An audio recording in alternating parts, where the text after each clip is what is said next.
मित्रांनो, महाराष्ट्राचं कृषी खातं म्हणजे एक काटेरी मुकुट असल्याच्या चर्चा आहे। महाराष्ट्र सरकारमध्ये ज्या नेत्याकडे कृषी खातं दिलं जातं त्या नेत्यावरती एक तर आरोप होतात किंवा कोणत्या ना कोणत्या कारणात तो नेता अडकतो आणि पुढे चालून त्याला एक तर कृषी खातं सोडावं लागतं, नाहीतर आपल्या मंत्रिपदाचा राजीनामा द्यावा लागतो। आता सुद्धा माजी कृषी मंत्री असणारे माणिकराव कोकाटे या वादात सापडले आणि त्यांना सुद्धा आपलं कृषी खातं सोडावं लागलं।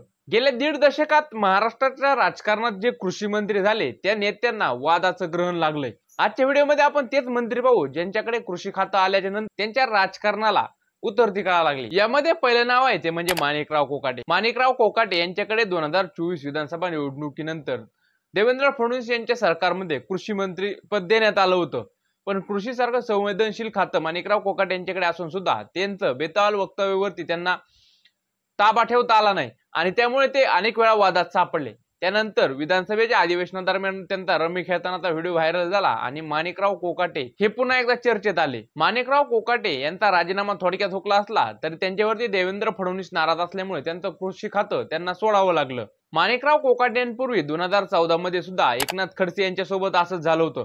एकनाथ खडसे हे कृषी मंत्री झाले आणि त्यांच्यावरती वेगवेगळ्या प्रकरणात आरोप झाले।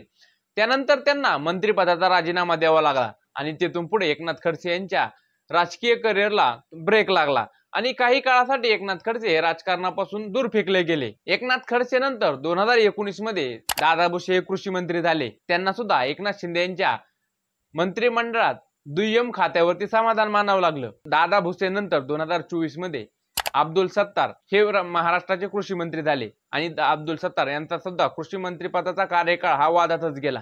अब्दुल सत्तार यांच्यावरती सुद्धा अनेक आरोप झाले आणि त्यांच्या वक्तव्यामुळे त्यांना कृषी मंत्रीपद सोडावं लागलं आणि पुढे 2025 मध्ये तर अब्दुल सत्तार यांना मंत्रिपदापासूनच वंचित राहावं लागलं। सत्तारांनी कृषी मंत्रीपद सोडल्याच्या नंतर 2023 मध्ये अजितदादा यांची महायुती सरकारमध्ये एंट्री झाली आणि कृषी खातं अजितदादा यांच्या पक्षाकडे गेलं। त्यानंतर अजित पवार यांनी धनंजय मुंडे यांना कृषी मंत्री केलं आणि धनंजय मुंडे यांचा सुद्धा कृषी मंत्री पदाचा कार्यकाळ वादातच गेला।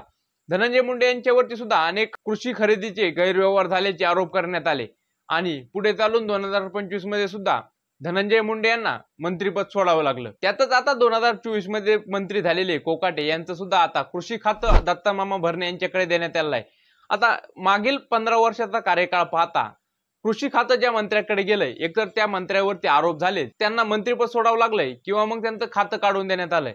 आता फक्त दत्तामामा भरणे यांच्यावरती या खात्यामुळे काही इफेक्ट होतोय का हे पाहणं तितकंच महत्त्वाचं ठरणार आहे। पण मित्रांनो, तुम्हाला काय वाटतं?